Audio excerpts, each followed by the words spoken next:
ازاي تذاكر ساعة واحدة بمفعول 10 ساعات؟ انا بقالي 15 سنة بذاكر، بس انا هختصرهم عليك في الفيديو ده. اعرفك المعادلة اللي انا وصلت لها دخلتني طب بشري، ولما طبقتها على اختي دفعة 2025 جابت اكتر من 95%. ولا انا مش جاي اديلك نصايح او اقول لك ذاكر كتير، انا جاي اعرفك ازاي وصلت لاهم 4 اسرار في المذاكرة استخدمتهم في ثالثة ثانوي واستخدمهم لحد دلوقتي في الجامعة، خلوا وقت مذاكرتي يقل للنص ودرجاتي تزيد للضعف. في البداية كده بقى تفتكر، هل انا كنت شاطر في اولى وثانيه ثانوي وكنت بذاكر بذكاء ومش بمجهود زي ما جاي اقول لك كده؟ لو قلت ايوه فللاسف انت غلط، اما بقى لو انت قلت لا فللاسف برضه انت غلط. ده لاني ببساطه كنت اقل في كده بصراحه. انا اصلا ما ذاكرتش في اولى وثانيه ثانوي بصراحه. يا عم استنى بس هفهم. الموضوع بدا لما كنت في اولى ثانوي. كنت وقتها عايش في السعوديه، كنت بدرس منهج مصري زيك عادي جدا. في احد الايام كنا مروحين انا واصحابي، وكنا يوم 4 كمان انا فاكر. قلت لهم دلوقتي يا جدعان احنا المفروض امتحان اخر السنه قرب، واحنا مقضيينها لعب وهزار وما نعرفش حاجه في المنهج. وقتها كان بقى على امتحان اخر السنه حوالي اسبوعين حاجه كده يعني. بس بيني وبينك كده بصراحه دول كانوا اصدقاء سوء فافسدوني فما كنتش بذاكر خالص. هم قالوا فعلا تصدق لو احنا دخلنا الامتحان بالشكل ده هنسقط؟ قلت لهم بصوا احنا دلوقتي خلاص هنبطل نروح المدرسه، المدرسين كده شطبوا المناهج، نقعد نذاكر في البيت بقى ونلم اي حاجه ممكن. اتفقنا وروحنا فعلا. انا قعدت اذاكر بقى اول وتاني يوم، عارف انت احساس اللي هو لسه بيستكشف المنهج حرفيا.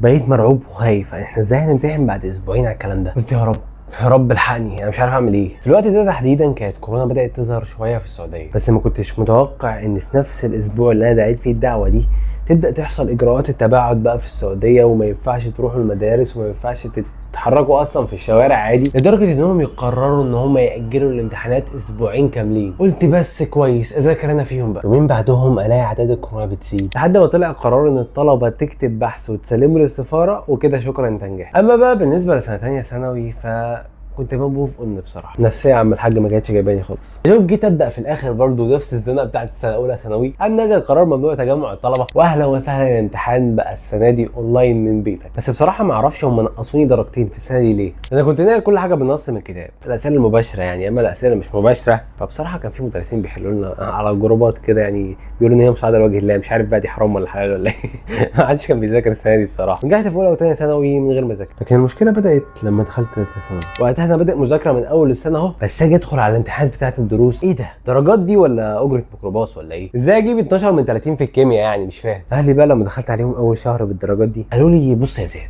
احنا مسامحينك اول شهر، الشهر الجاي لو ما جبتش درجات عدله انت مش عارف هنعمل فيك ايه. وعملوا بايديهم كده. بدات الشهر انا محبط خايف الان قمه القرف اللي في الدنيا، كل يوم بقى اصعب من اليوم اللي قبله حرفيا، لحد ما وصلت اخر الشهر وجي ميعاد اول امتحان. قلت انا لازم اتعلم المذاكره الصح عشان هقفل الامتحان، يعني هقفل الامتحان. تفتكر بقى هجيب فيه درجه عامله ازاي؟ وايه اللي هيحصل فيها في البيت؟ وهي الاسرار اللي انا لما عملتها غيرت حياتي. الحقيقه بقى ان الامتحان اللي كان المفروض همتحنه كان في ماده الاحياء فصل الهرمونات. بس لو جينا نبص على بدايه الشهر في اول الفصل ده هتعرف ازاي انا اكتشفت اول سر. كنت ببحث وقتها على احسن طريقه اذاكر بيها، لقيت ناس كتير بتتكلم عن طريقه اسمها المذاكره بالكتاب. قلت اما اجرب. جبت بقى ايه اقلامي بقى ومساطري والواني وبص دنيا بقى، خلاص هذاكر بالكتاب بقى، هذاكر بالكتاب. هاجي اذاكر في اول درس الاقي نفسي تقريبا قعدت 5 ساعات في درس واحد في ماده واحده. قلت لا يا باشا الطريقه دي مستحيل اكمل بيها. رحت بعد كده بقى تاني يوم الدرس يعني قلت يا رب ساعدني، انا مش عارف اذاكر ازاي. انا نفسي اذاكر والله العظيم، وبحاول اعمل كل حاجه اقدر عليها، بس انا مش عارف اذاكر ازاي. لقيت المستر سبحان الله في نفس الحصه بيقول اعلى مراحل الفهم هو انك تشرح المعلومه. الجمله بصراحه حسيتها حلوه وسمعت في وداني. قلت اما اجرب لما اروح، وفعلا جربت ولقيت الموضوع ممتع جدا، لدرجه اني بصراحه كده لحد دلوقتي بذاكر بيها. بس لو انت فاكر ان السر الاول ده لوحده كفيل ان هو يخليني اجيب درجه حلوه، فللاسف انت غلطان. ده لان لما طبقته ظهر مشاكل كتير لسه برضه لازم احلها، واللي حليتهم بال3 اسرار الباقيين. بس قبل ما اعرفهم لك اسمح لي اقدم لك حاجه انا اشتغلت عليها طول فتره الاجازه اللي فاتت علشان تحل مشاكل كل طلبه مصر في المذاكره. الحقيقه انا لاحظت ان الطلبه بتقعد تسمع نصايح كتير جدا من هنا ومن هنا،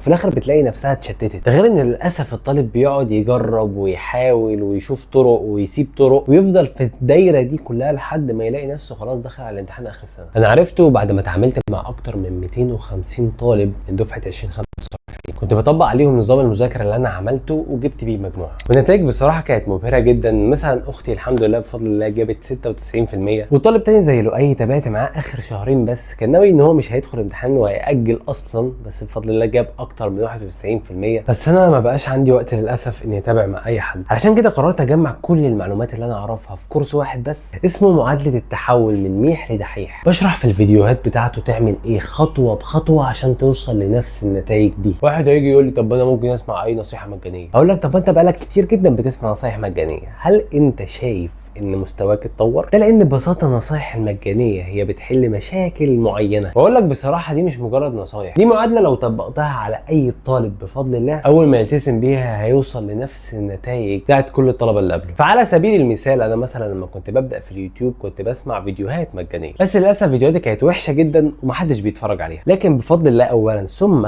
اني اخدت كورس واحد بس في اليوتيوب حرفيا غير حياتي 180 درجه. ده غير ان بصراحه انا مش هديك فيديوهات وخلاص، لاني اصلا مرضاش انك تاخد حاجه زي دي، بس لان الكورس معاه هدايا كتير جدا، ميتنج جماعي شهري معايا اجاوب فيه على اي سؤال موجود عندك، ادمن دفعه السنه اللي فاتت جاب اكتر من 95% بيرد على استفسارات المذاكره بتاعت المشتركين كلهم، مجتمع مذاكراوي اللي عليه طلبه زيك هدفها نفس الهدف بتاعك، رسائل تحفيز يوميه بتنزل عشان تقدر تكمل مشوار، معسكرات مذاكره اسبوع واسبوع معموله مخصوص عشان تحفزك وبيتوزع فيها جوائز، كل ده معاك طول السنه باشتراك واحد بس، وعليه خصم 50% لمده 3 ايام، والاول 100 واحد هيشتركوا من اللينك اللي موجود في البايو، والمثبت كمان في اول تعليق. دلوقتي بقى السؤال، ايه هم الثلاث اسرار اللي باقيين؟ يا ترى انا هجيب كام اصلا في الامتحان؟ بعد ما جربت طريقه المذاكره بالشرح وبالرغم من اني استمتعت بيها جدا الا اني لاحظت اني بعد ما قعدت نص ساعه كامله بشرح ومستمتع بعدها بقى ببص انا خلصت قد ايه، لقيت نفسي خلصت صفحه واحده بس. طب احل المشكله دي ازاي؟ قعدت افكر كتير لحد ما جت في دماغي فكره اني احط وقت لكل صفحه انا بذاكرها، ولما طبقت الطريقه دي انا مش بس وفرت وقت، لا ده كمان بقيت بحس التركيز عالي جدا، لان مخي بقى حاسس ان في حاجه وراه لازم تخلص، مش مطول بقى وسايق فيها اليوم كله. بس لو فاكر ان السرين دول كفايه انك تجيب درجه حلوه فللاسف انت غلطان قوي، ده علشان وقتها كنت خلصت شهرين في ثالثه ثانوي وبقيت بقى خلاص حاسس فاهم باحباط وزهق وملل رهيب. قعدت كده انا فاكر اللي هو خلاص انا قرفت بقى من حياتي ومن الدنيا كلها ومن الناس ومش عايز اكمل، خلاص مش عايز اكمل ثالثه ثانوي، لحد ما جه في دماغي صوت فكرني بحاجتين. تخيل انك يوم النتيجه ما جبتش مجموع،